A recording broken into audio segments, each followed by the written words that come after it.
So this morning we have motions. We need Mr. Gray. Yeah.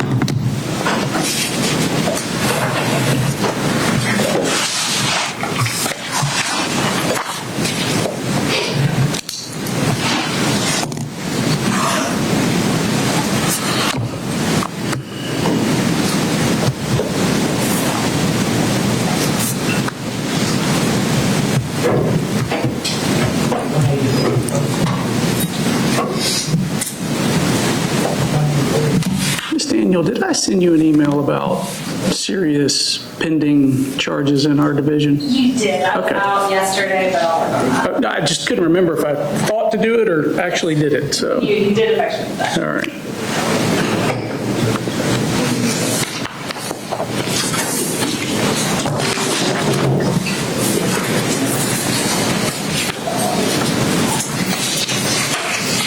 All right, Mr. Gray is present. Good morning. We have motions today. I understand we have demurs. Yes, Your Honor. What else are y'all presenting today? Judge, we just have a special demur as well as a general demur for today. Okay. No other motions? Not today, Judge. Okay. I think we still have a deadline per your scheduling order when some of the other motions should be filed. Yes, sir. I know discovery has still been incoming. We got some more this week, so we're just kind of putting together our motions as the discovery comes in. All right. And they didn't file a motion to revisit the change of venue. To know if that was, your claim was only that today, or? We can certainly, Judge. It's not going to be that 3 or 4 minute arguments. Sure. I'm happy to entertain that today. Sure. All right. Defense can go ahead with their demurs.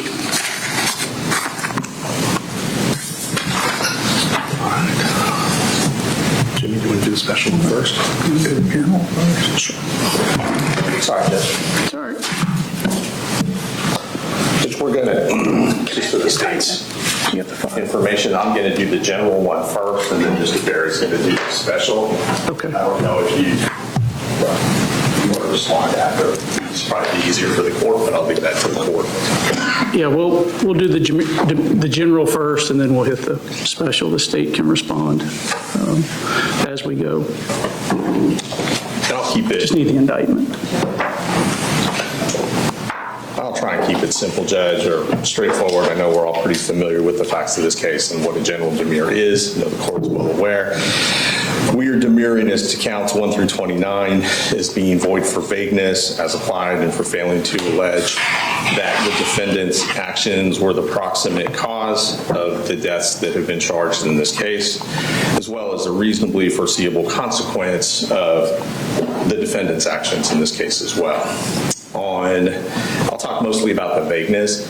I think the proximate cause issue also bleeds over to the special demur. And so I know my co-counsel is going to touch much more extensively on proximate cause. So rather than do the same argument twice, I'm going to defer and let him make that argument as to proximate cause, as well as the prong of reasonably foreseeable consequences.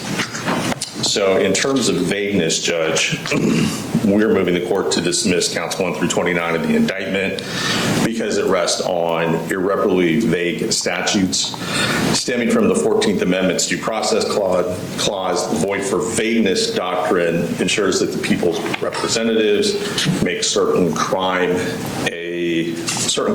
a crime. And as only the legislature may do, they must provide enough detail so that people of ordinary intelligence don't need to guess at what it is the state commands or forbids. I'm sorry, is there a claim that the various statutes are unconstitutional? Well, we think they're unconstitutional for vagueness, Your Honor. Okay. Based on, so for example, in the cruelty in the second, it references cruel and excessive physical or mental pain. That would be one of the clauses we believe is vague as applied in this case. As to the reckless conduct, the involuntary manslaughter, the involuntary is based on reckless conduct, and the murder in the second degree is based on the cruelty to second degree. So the vagueness flows from the cruelty to the second up into the murder to the second as well. And then We believe that by not clearly defining the conduct, by leaving the definition of this conduct to, for example, prosecutors or judges to define, or more likely a jury to define, it creates a situation where the statute itself is unconstitutional for that vagueness. In federal vagueness cases, courts construe the statutory language in context, determining whether the statute itself or prior construction provides sufficient notice to the defendant. Reviewing Georgia law, this appears to be a case of the way this case is charged in regards to the cruelty of the second, meaning our client is charged by either doing or not doing certain actions that led a third party to do the action which makes up the basis of the cruelty in the second. By interjecting that third party, not only does that create issues with proximate cause, as my co-counsel will further elaborate on, but it also leaves not only the actions or the actions that define the crime vague, but it doesn't put an ordinary citizen on notice of what the prohibited conduct would be. And in terms of looking at case law for the Court of Appeals or for other courts or your honor to determine definitions of prior actions that have led to this charge, the way it's charged in this case by that extra third party causing the action that makes up the cruelty in the second, there's very little case law for the court to look at. And there's very little case law for my client to be informed on what the prohibited action is. Wholly separate from any federal claims, defendant also demurs to vagueness on both separation of powers and privileges or immunities grounds. In Georgia, all crimes are defined by the legislature. The power to define crimes and prescribed punishment has long been held to be an exclusively legislative power. And in criminal law, the legislation can only exercise that power constitutionally if it defines the crime with clarity and precision. When the legislature adopts a statute that renders an essential element subject to the jury's unfettered discretion, such in this case with the definition of cruel and excessive physical or mental, then we lack the clarity necessary to put the defendant on notice as to what it is the prescribed conduct is. By leaving that definition to the jury, then in each case, the jury itself construes the law for itself. What that means is that there's no chance that a final construction of the law that would occur and the limits and duty imposed remain unsettled until after the fact. Here, by constituting or by making what constitutes cruel or excessive mental or physical pain depends solely on the jury's discretion, the cruelty to children in the second statute is abdicating the legislative power to the judicial branch. And instead of knowing with certainty and definiteness what conduct is prohibited, the defendant is left at the dark, subject ex post facto to the random determination of the jury.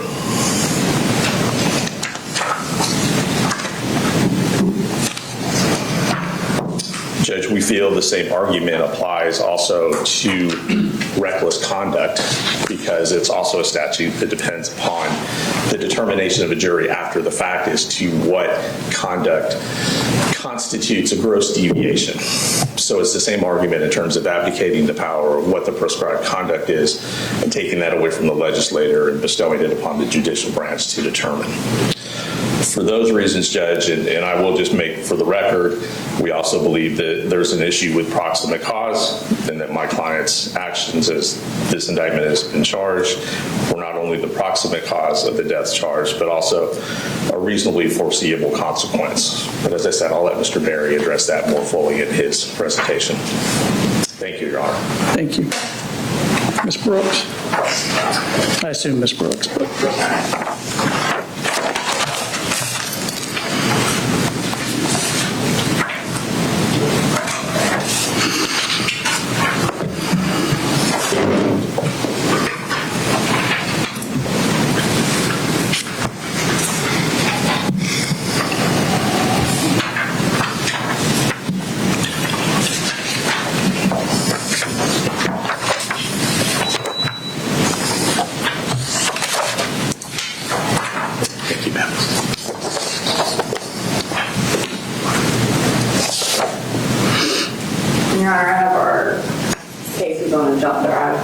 evidence for the court.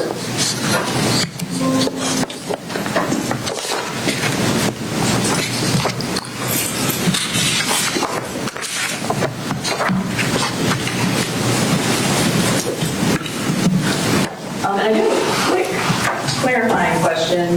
The actual general demurrer motion that was filed by defense does not allege anything about unconstitutionality, and it alleges just, the general demurrer that a crime was not alleged. So are they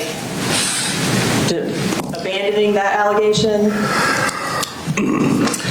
Judge, we won't abandon it, but we'll just leave it as it's been addressed in the motion for the court's determination.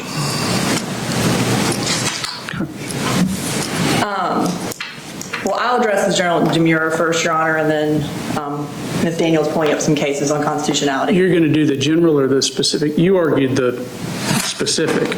I argued the general and Mr. I'm sorry, I thought I heard you say you. Specific. I was a little confused. Okay, No problem, Judge. go ahead.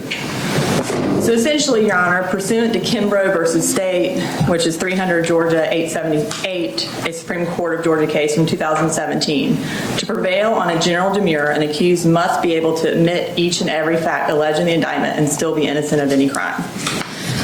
An indictment is sufficient to withstand a general demurrer if the admission of the facts alleged would lead necessarily to the conclusion that the accused is guilty of a crime. So ultimately, if the defendant's actions can rise to the level of criminal negligence, then the indictment is good against the general demurrer. And I think Kane versus State is a very informative case on this, and that's 287 Georgia Appellate Courts 45, a 2007 case. The defendant there was charged with cruelty to children in the second degree based on allegations that with criminal negligence, she had caused the children cruel and excessive physical and mental pain and suffering, to wit, a drowning death, by failing to reasonably supervise and reasonably watch said children. So there, the defense counsel argued the allegations of the indictment were insufficient to charge the defendant with a crime because failure to supervise or reasonably watch one's children does not amount to criminal negligence. The Court of Appeals held that the indictment was sufficient and found that while the failure to reasonably supervise one's child may not in itself constitute negligence, such dereliction certainly may rise to the level depending on the circumstances. And that is what we have here.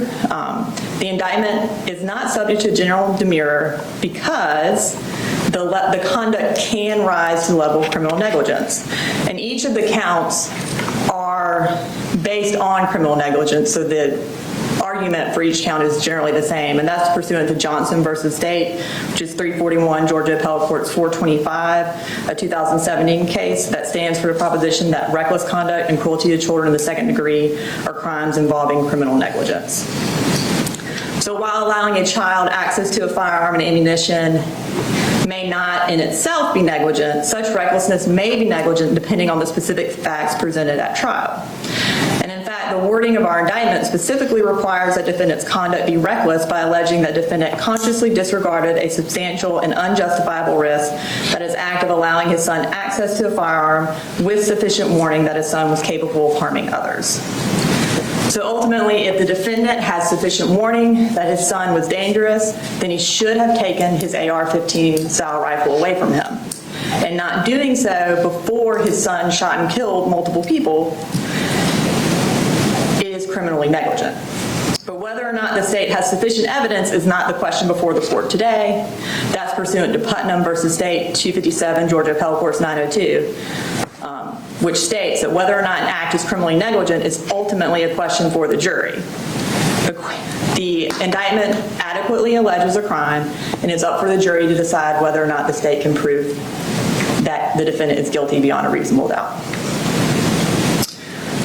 There aren't any cases, obviously, with this specific set of facts in Georgia.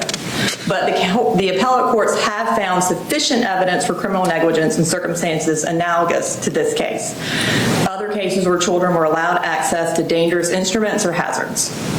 So while these cases are not based on general demurrers, one of them is, but most are not, what these cases show is that if properly alleged, an indictment would be good or would have been good against a general demurrer. So you have Turnip Seed versus State, which is 186 Georgia Appellate Courts 278, a 1988 case. And that case affirmed the conviction for involuntary manslaughter in the commission of reckless conduct. even though at the time of the pit bull attack on the child, there was no state law specifically forbidding the ownership of pit bull terriers or specifically outlawing any one of the defendant's isolated acts regarding the dogs, this did not preclude the jury from finding that the acts of keeping the dogs in the circumstances evidence and leaving them unguarded, all with the knowledge of past incidents, built up to reckless conduct on this occasion. So there, essentially, the defendant did not properly secure his pit bulls. They got out of the house and they killed a child, and that was found to be reckless, and that was found to be the basis for involuntary manslaughter. That case also found that the indictment was not subject to a general demurrer. In Baker v. State, which is 280 Georgia 822, a 2006 case, that case held that evidence was sufficient to support a conviction for misdemeanor reckless conduct when the defendant left his 9-month-old and 3-year-old sons unsupervised on upper floor of a 2-story home near an unprotected flight of downward stairs. Again, did not secure his children away from a dangerous hazard. Reyes v. State, 242 Georgia Appellate Courts 170, a 2000 case, held that evidence was sufficient to support a mother's conviction for reckless conduct and failing to supervise a 3-year-old who was apparently attacked by an animal when evidence showed that the mother allowed her daughter to wander unsupervised, and the daughter was missing for more than 1 hour before the mom began looking for her. So again, not supervising her child, not preventing her access to the outside, and that resulted in reckless conduct. Johnson v. State, 341 Georgia Appellate Courts 425, a 2017 case, found evidence was sufficient to uphold involuntary manslaughter, reckless conduct, and cruelty to children in the second-degree convictions, where defendant left her 4-, 3-, and 2-year-old children completely unattended for an extended period of time in a room where they were sleeping on a mattress that was placed directly on the floor next to a space heater. Essentially, the court found that the mother knew that space heaters can catch fire, that they barricaded the children in the house so they could not leave, and when the space heater did catch fire and killed 2 of the children, that was found to be reckless and also involuntary manslaughter. So again, they put the children next to a dangerous hazard and did nothing to prevent them from being injured. Johnson v. State, 292 Georgia 856, a 2013 case, held that a jury could reasonably have concluded, based on the evidence, that the defendant acted with willful, wanton, or reckless disregard for her son's safety, both in failing to prevent her son from accessing her methadone medication and in failing to seek medical treatment once it became clear he was ill. So essentially, Your Honor, those cases show that an indictment for reckless conduct is sufficient against a general demurrer if it alleges a crime. The crime here being not preventing his child access to a gun when he had knowledge, when he had warning that his child was dangerous. And if the jury finds that he should have taken the gun away from him, then it is criminally negligent and he can be found guilty of these charges. The state is just requesting that you let the jury decide that and not grant a general demurrer. What's your best case on it, Mr. Hobbs? I know it's nothing may be directly on point, but Sure, Judge. As to, and Mr. Berry will give the court this information more in his argument, but as to the proximate cause, reasonable consequence, there's Bell v. State, which is 317 Georgia 519. That is a Georgia Supreme Court case. And I never know how to say this one, but there's Melancon, Melancon v. State. And do you have the site for that, Mr. Berry? I do, Judge. I have copies of those. Okay. Of that, if I can put it in. yes, sir. Mr. Hobbs, did you want to make any final argument on the specific demurrer? Judge, I think both arguments are fairly clear, and I think the court has a pretty good grasp of what we're dealing with this. Obviously, this case is a little bit different than the cases that were cited, just based on there being a third party in the form of Mr. Colin Gray who actually committed the action which is intended, but I know the court's aware of that and will rule appropriately. Thank you, Judge. All right, thank you.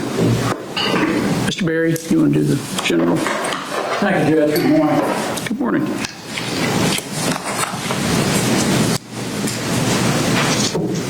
The specific, yeah, you would do the specific. Your Honor, the thing that we know about the indictment in this case is that he's not charged as a party to a crime or as a co-conspirator. So it's kind of a hybrid indictment. In all 29 counts, it's interesting that the language is exactly the same in all 29 counts as to what allegedly occurred. I've given the court the case of Melicant. I think that is the leading case right now. There are a couple of cases that are going up, have been sorted up to the Supreme Court, but I think this is the leading case right now. It was decided in September of last year. And basically what it says, Judge, is that for each kind of murder set out in our statute, the state must prove that the accused caused the death of another human being. And looking at all of the previous cases that led up to Melicant, cause is broken down into two parts: a cause in fact and legal cause, which they have outlined in Melicant as proximate cause. In addition to cause in fact, the decisions describe a separate requirement that they call proximate cause. That's in Bell versus the state at 317 Georgia 523, Eubanks versus the state 317 Georgia 563 and 565, and Jackson versus the state at 287 Georgia 648 and 649. The overall elements of causation required, the murder causes is proximate cause, and that elements include cause in fact and legal cause. Legal cause requires foreseeability or likelihood of death happening in the way that it did or alleged in the indictment, which gives the defendant the conduct which they allege. When you look at the indictment based on Melicant, there's some striking things that you see. In the beginning of the wording, they say consciously disregarding a substantial and unjustifiable risk. This is the language that's used in reckless conduct, but they use it in each one of the charges. All 29 charges uses this same wording. The problem is you are using wording from reckless conduct in a murder charge, murder in the second degree, which is very vague. Which one are they talking about? Are they going to argue reckless conduct, or are they going to argue murder in the second? That language should not be in the indictment.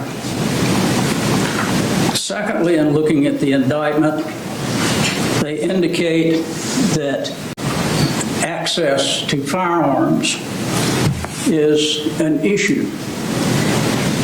There's no requirement under Georgia law that people have their guns locked away. I think it's come before the legislature a couple of times. That has not been, no law has been passed in that regard. Even if you lock your guns away, what is access? Somebody can break into a gun case, get the guns out. So what do you mean by access? Is it just that everybody's going to have to get rid of their guns if they have kids under a certain age? We don't know. It's not specific in the indictment. Now let me ask, so just trying to think of an analogy there. There's no law that says you can't leave your prescribed narcotics on the coffee table.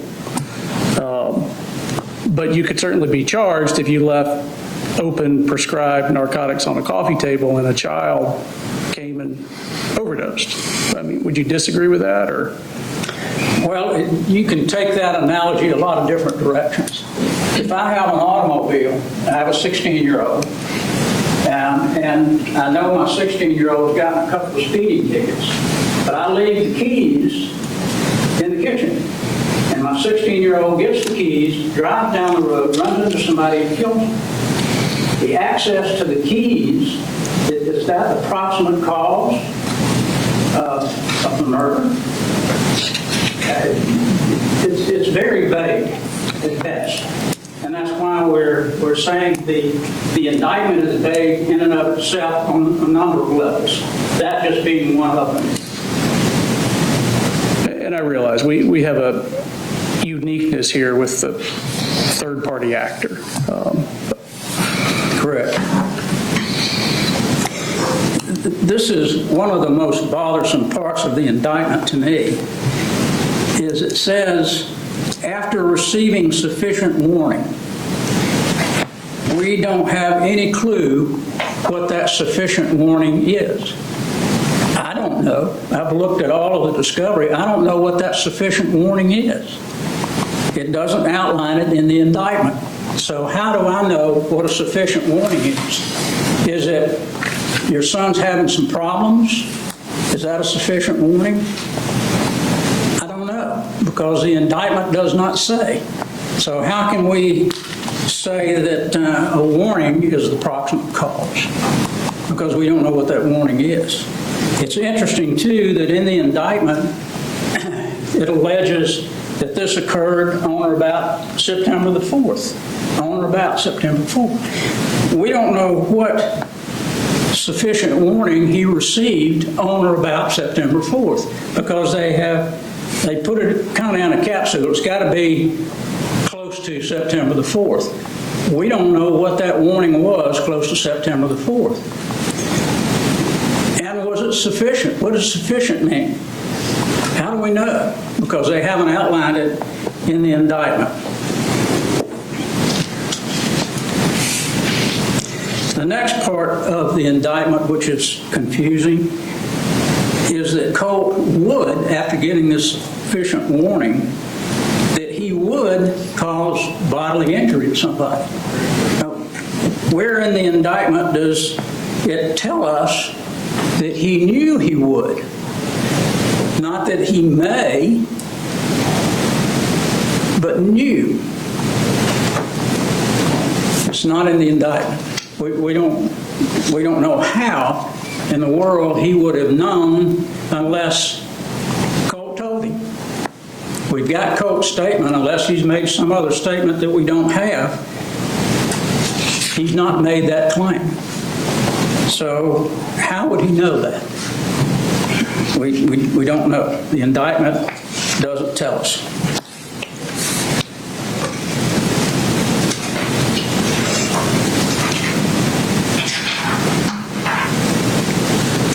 The indictment basically, I think, Judge, shows some conclusions that the state has. But what we have to have in an indictment is primary facts. We have to have some facts to go on. So in this indictment, the reason we've demurred to this indictment especially is that the state's failure to properly allege the probable cause issue. There's nowhere in the indictment that it uses the word probable cause.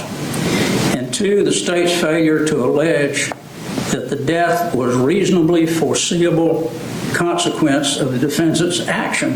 And we don't know whether it's the defendant's action or inaction. They really haven't told us whether it was an action or an inaction that the defendant did in this indictment.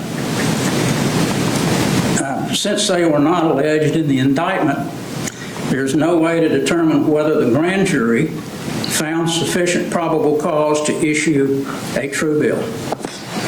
Additionally, the indictment lacks specificity as to material elements of an indictment. For those reasons, Judge, and I think the indictment just is very vague. It does not put us on notice of exactly what we have to defend. It does not allege probable cause or foreseeability of this knowledge. So in our opinion, it's too vague and should be, either the state can redo it or it should be thrown out. Thank you. Thank you. Ms. Brooks? Yes, Your Honor.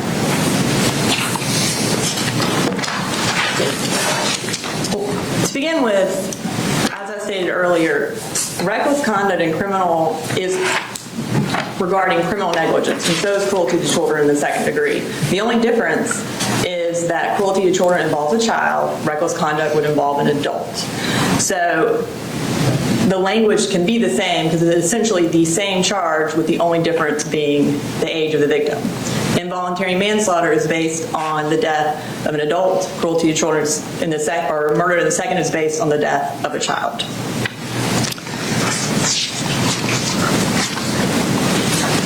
And I think it's important, Your Honor, when we are talking about special demurrers that we actually cite what the law and what the standard is. And under State versus Lehman, 279 Georgia 340, a 2005 case, while it says that an indictment must be perfect in form, that does not mean that the state has to allege every fact and every piece of evidence that we are relying on in proving our case. What the defense appears to want us to do is to go through each and every piece of evidence that we have and each and every fact that we have, but that is not the purpose of an indictment. The true test of the sufficiency of an indictment is not whether it could have been more definite or certain. It is whether the indictment, 1, contains the elements of the offense intended to be charged, and 2, alleges the underlying facts with enough detail to sufficiently apprise the defendant of what he must be prepared to meet. And that's under Hinkson versus State, 310 Georgia 388, the 2020 case.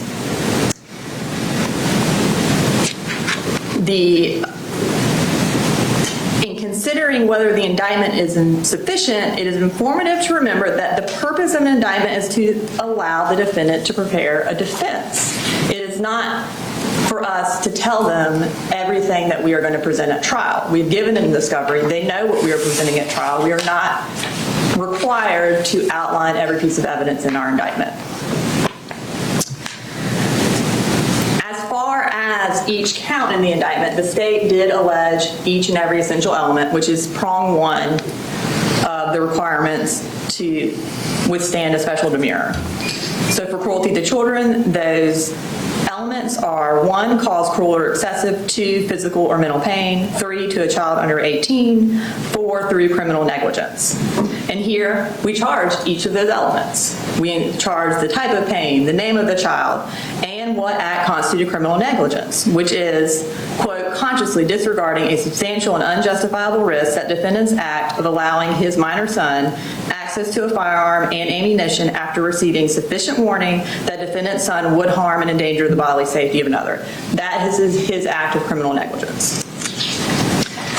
And essentially it's the same thing for reckless conduct. We indicted each and every essential element that is outlined in OCGA 16560 and charged the defendant with the harm that he caused, the victim's name, and the specific act of criminal negligence.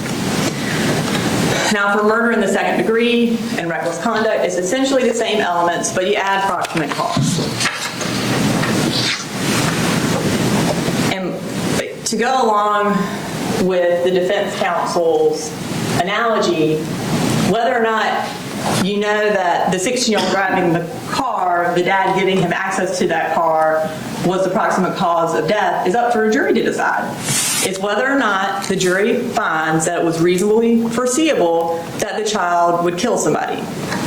And that is the same case here. Something is the proximate cause of someone's death if the person could reasonably foresee that someone would die as a result of the actions. Pursuant to Eubanks v. State, 317 Georgia 563, a 2023 case, proximate cause requires that the death actually happened in a way that was a reasonably foreseeable result of the criminal conduct.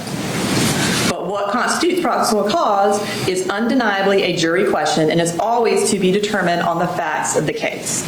And that's Butler v. State, 363 Georgia Appellate Court 753, a 2022 case.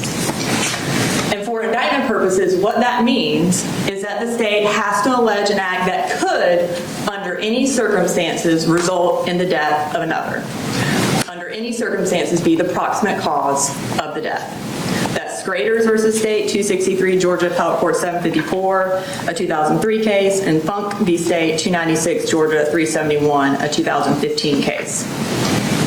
And in this case, the state alleged that the defendant acted with criminal negligence by disregarding a substantial and unjustifiable risk, that is, act of allowing his son access to a firearm, again, after receiving sufficient warning that his son would harm another. The plain language in the indictment requires that harming another by use of a firearm be within defendant's knowledge and therefore reasonably foreseeable. We put the wording in there of sufficient warning. The defendant had to know that his son was going to do something or was capable of doing something in order for him to be responsible for the actions of his son. And that in itself is reasonably foreseeable in the indictment.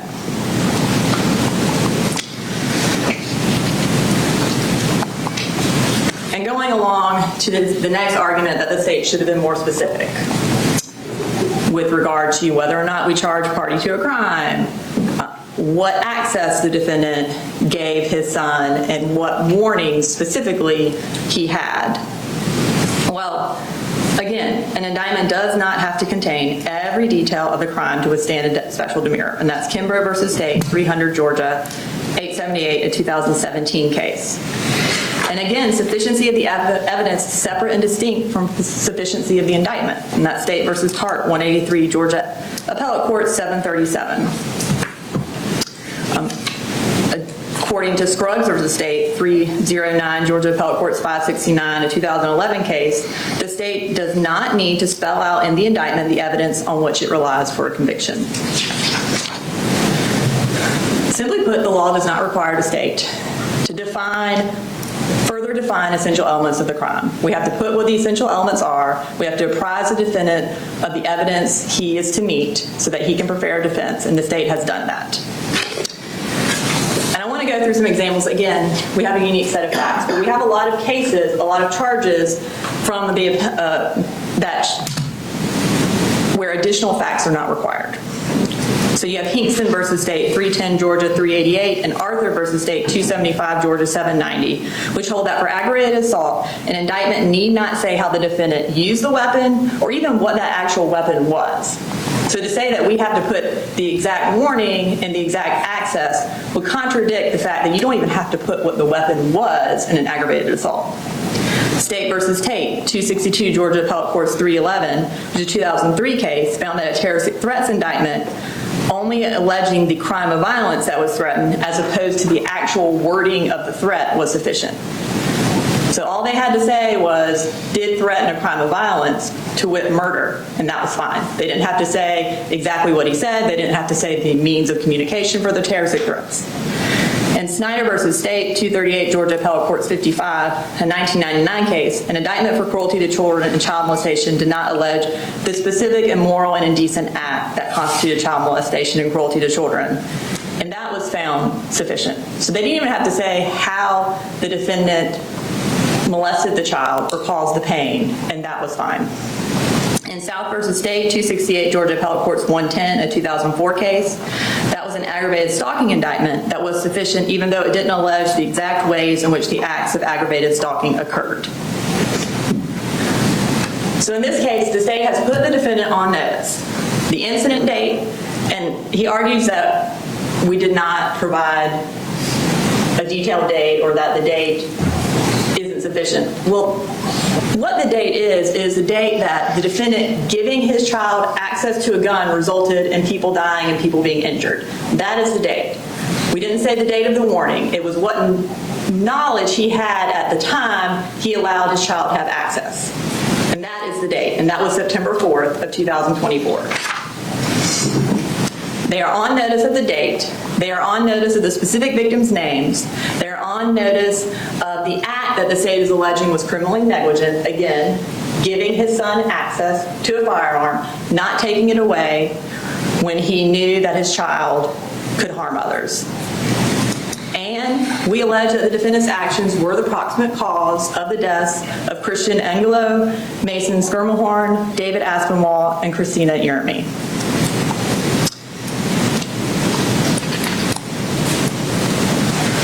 Specifically with regard to party to a crime, the state doesn't have to allege that. That is long settled law. There's no requirement that we put in any sort of indictment that the defendant was a party to the crime of someone else's actions. So that is under Leaks v. State, 303 Georgia 104, a 2018 case. Indictment did not need to be charged with defendant's culpability in it to be proved in that manner. That is also Metz v. State, 284 Georgia 614, a 2008 case. The law is well settled in Georgia that the state is not required to specify in the indictment that it is charging the defendant as a party to the crime. Specifically with regard to the warning that the state alleged, indictment charge after charge has the phrase knew or should have known in it. And the term sufficient warning is analogous to knew or should have known. Statutes like theft by receiving under OCGA 1687, which requires the defendant knew or should have known the property was stolen. Drive-by shooting under 1615 4.1 requires that the defendant knew or should have known a building at which he fired a gun was occupied. Or harming a public safety animal, OCGA 1611 107, that requires that the defendant knew or should have known the animal harmed was a public safety animal. There is no requirement in the law that demands that the state allege what knowledge the defendant had in each of these cases. And it's the same in this case. There is nothing that says the state has to prove these specific warnings or the specific knowledge that the defendant had when he let his son have a firearm. Requiring the state to outline each and every warning that the defendant had would not only make this indictment entirely unwieldy and just pages upon pages long, but it would also require the state to prove elements that is not required to under the law, and it would give us a heightened burden of proof that we are not required to have. Ultimately, it is for the jury to decide whether the evidence presented is sufficient to prove that defendant's knowledge and actions rose to the level of criminal negligence. And the state respectfully requests that the court allow the jury to do that and deny the special demurrer. Thank you, Mr. Berry. Thank you, Judge. One thing that the state didn't talk about is this new case, Melancon. It requires that you allege proximate cause. They don't do that. They don't say that because he got this notice, that was the proximate cause of the death. Because of the access, that was the proximate cause of the death, or foreseeability. Both of those are outlined in the Melancon case, and I think that certainly it's very important. And when we don't expect, and we know that indictments are not perfect. However, you are to put in an indictment what you allege that you're going to prove. You have to put us on notice what that is. And if you read the indictment, and they say some of the cases say it's just known that it's knew or should have known, that's not what's in the indictment. That's very specific. He knew because he was given specific warnings on or about, and they said, well, we don't have to put exact date that he got the warning, but that's not what the indictment reads. The indictment reads that all of this was on or about the 4th of September. So we have to assume that that notice was given on the 4th of September because that's what's in the indictment. No knew or should have known.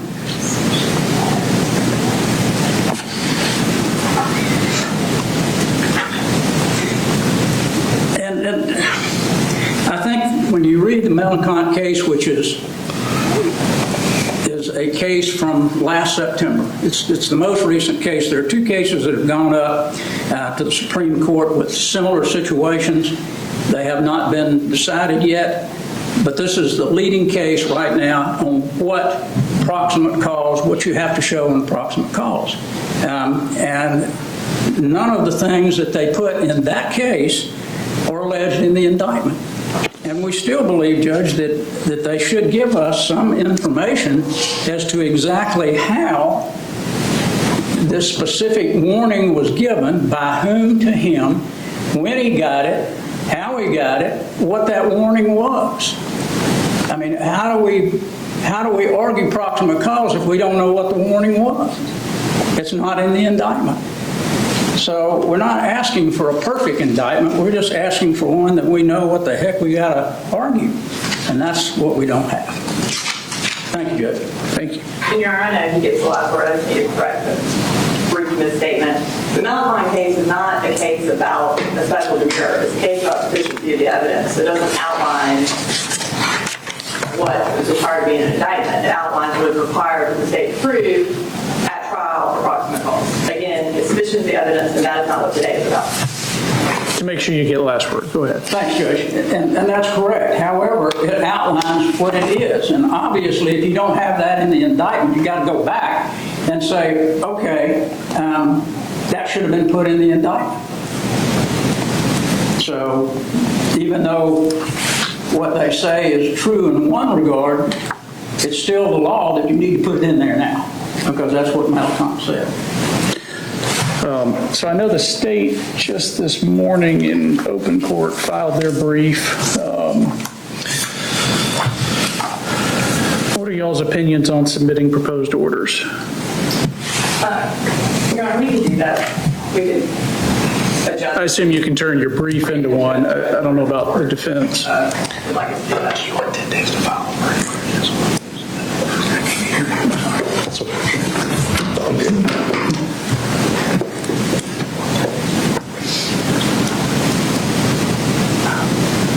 Yeah, schedule an order. We can certainly submit a proposed order, Judge. If you would like us to submit a brief, we would simply ask for about a couple of days. We can have it approved to your honor pretty quickly if you'd like one. A proposed order citing the law and such would be sufficient if you're okay with that. We are. Thank you. I missed how long you wanted for that. How about a week, Judge? Sure. Thank you. All right. So I've just been handed the scheduling order, so I could look at that. So number 1 says all discovery in the possession of the state be served on the defense on or before June 16th, which is yesterday. Yes. Where do we stand with that? We served everything that was in our possession. I think there are a few outstanding things that we requested that we have not gotten. I don't think it's a significant amount, but the majority of all the items that we are going to get have been retrieved by the state, have been served on the defendant. Obviously, we'll be serving jail calls on an ongoing basis, and if there are any additional witnesses we come upon in interviews, we would serve those as well. What sort of evidence you say you don't have yet? I want to make sure we don't run into a situation where they're handed 1,000 pages of. We have a list.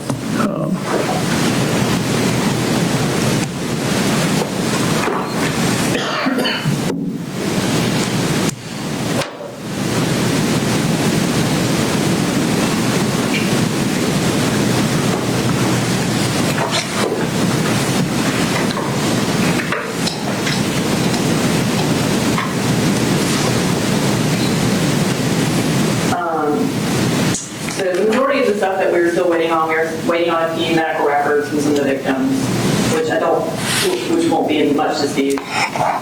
We are waiting on some certified copies of search warrants.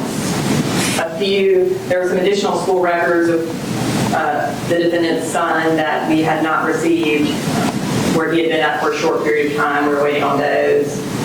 And I think the only thing that appears to be a little bit more lengthy would be call detail records for the defendant from, we already have provided what we have. I think we've asked for some additional call detail records, and those have not come in yet. Do you have any kind of estimated timeline of when you're going to, We have, I mean, I would think school records, school records should be, I know we've received emails back from the school saying they are working on it, so we assume that'll be hopefully this week. Medical records, usually those are pretty quick. We've been working on those for a while at this point. And then as far as the CDR records, we did do a search warrant. I think it was maybe a month ago. It's been 3 weeks ago. So that should be soon as well. okay.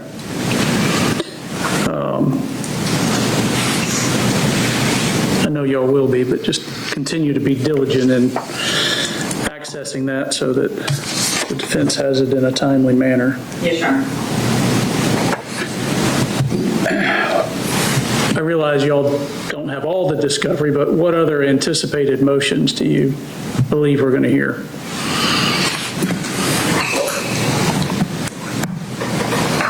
Judge, I think we've got some motions to suppress that we're going to be filing. Okay. And there are some that we'll need to speak with the court without the district attorney present, dealing with psychiatric situations. So I just want to make sure, obviously, we're scheduled to commence the trial September 8th. I want to make sure that we have time to get in court, argue the motions, time to rule on them.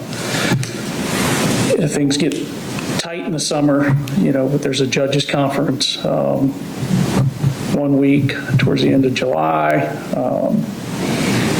vacations, but okay. So we do need to confer and maybe just go ahead and get a do we have a backstop already for a day to argue those motions? Have y'all talked about that with Mandy? We have, Judge. Okay. She gave us some additional dates other than this one. So if those are still available, we can look and come up with a date. Do you anticipate any of the motions taking more than a day or a half day to present and argue? I don't think so. Okay. And Your Honor, it won't take long to prepare the motions, it's just more of a matter of witness availability. So the sooner we know, obviously, what witnesses would be required, then the sooner we can make sure that they're available for whatever day. All right. Maybe after our deadline of the 15th, we'll try to come over and sit down with the state, Okay. see if we can go through some of those ahead of time. And then, and I'm certainly okay with y'all filing them before the 15th. All right, and y'all filed a motion to reconsider the change of venue, is that right? We did, Judge. Y'all want to address that? Yes, Your Honor. Won't take but a minute. Judge, we're concerned over where the court has chosen to move this case, Hall County. Hall County is contiguous to this county. Got a tip, but go ahead. It's still contiguous, at least in our perspective it is. Yes, sir. The thing that we're concerned about also is some of the witnesses in this case are from Hall County. Hall County was where they raised about $50,000 through their T-shirt. They were done in Hall County. Tell me more about that. I don't remember hearing Hall County with a T-shirt fundraiser. We had argued it initially, Judge, some of the business people there in Hall County did the Appalachian Strong T-shirts. As in the company made the T-shirts, or there was a in the community fundraiser there? Well, they made the shirts there and, Okay. of course, sold them there. Okay. As I understand, there was about $50,000 that was raised from the making of these T-shirts. The primary concern that we have is that demographically it doesn't match. It's in the same, you got the same news programs there as you do here. So we really haven't changed anything much except this very small epicenter. And I would venture to say it probably doesn't take much longer to get from this courthouse to the Jackson County Courthouse. We wouldn't get here to the Hall County Courthouse. I don't know, I haven't driven it, but it's pretty close. And I assume if the court does Hall County that you'll allow people to drive back and forth from Hall County here every day. So I will discuss some logistics with y'all a little later. I will make arrangements. Go ahead.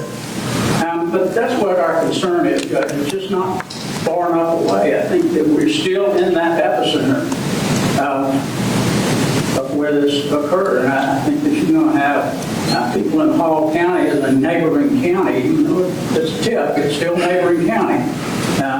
And of course, the other county in your jurisdiction covers a lot more of the territory. It's in the same jurisdiction. Right. So we're just very concerned about that. I know the court wants to try to accommodate everybody and do the right thing, but we feel like that we need to be a little bit farther away. This is just too close. We're demographically not the same. Is there a case that says the demographics are a problem, and specifically when you say the demographics aren't the same, is there a specific allegation there? Well, the percentage of black-white is different. How different? See if I've got my notes on it. I don't think I brought my notes up on that. Because I think the percentage of at least white is the same or a percentage less than at least one of the counties suggested by you guys in your original request for South Georgia. I think from the standpoint of the number of people, they're about 2.5 times. Or It is a bigger population. correct. No question. So obviously I reached out to, it's in the order, I reached out to the South County Georges that were recommended by the defense. None of those were going to be able to accommodate us, certainly not on our September trial schedule. Now, if we went into 2026, one of them seemed more likely to be able to try and make it work. So the trial dates present some problem. We're also talking about, I'm being told, a 3-week trial. So we're also talking about disrupting the lives of jurors, which is going to be a big ask for 3 weeks or so. And what we want is to not have a jury, once they're seated, not get tainted, not lose jurors for any improper conduct or improper information that they've received outside of the trial. So I really was reluctant and am reluctant to put jurors in a hotel for 3 weeks. So that means I need, with that in mind, that means I need to be able to get the jurors here in a reasonable amount of time and back each day. If I put them in a hotel, I don't think that we've eliminated the problems that we have with sequestering a jury, unless I take their cell phones away. And I can't imagine in this day and age taking the cell phones from jurors for 3 weeks. So I think, and again, I may prove to be wrong, but I think allowing them to continue some normalcy of life increases the odds that we don't have jurors do something they're not supposed to do over the course of a 3-week trial, which did limit how far away I could go. Now, the other looming problem is finding some other place that can accommodate us for a 3-week jury trial. We had kind of already earmarked some time here and were able to arrange things, which is, I have more control here than I do anywhere else. Normally, and correct me if I'm wrong, but in a change of venue, you usually go through where the crime occurred, trying the case where the crime occurred. In other words, here in Barrow County, we're doing jury selection, and then we find out too high a percentage of the jurors can't be impartial. So we're removing that, at least in some degree, by bringing jurors in from somewhere else. I realize it's not as far as you would like.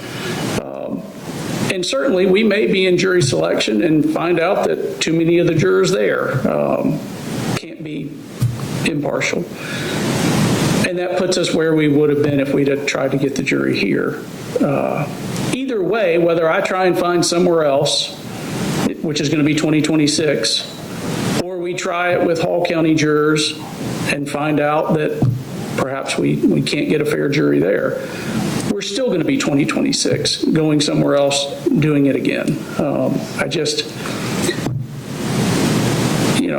I realize, and I knew the order wouldn't make everybody happy, and I realize that it may ultimately prove to be a bad decision.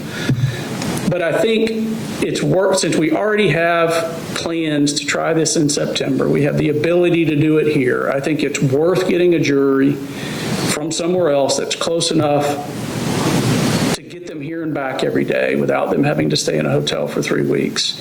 And if I'm wrong and we find that out in those 3 days of jury selection or 2 days of jury selection, then either way, we're in 2026 trying this thing.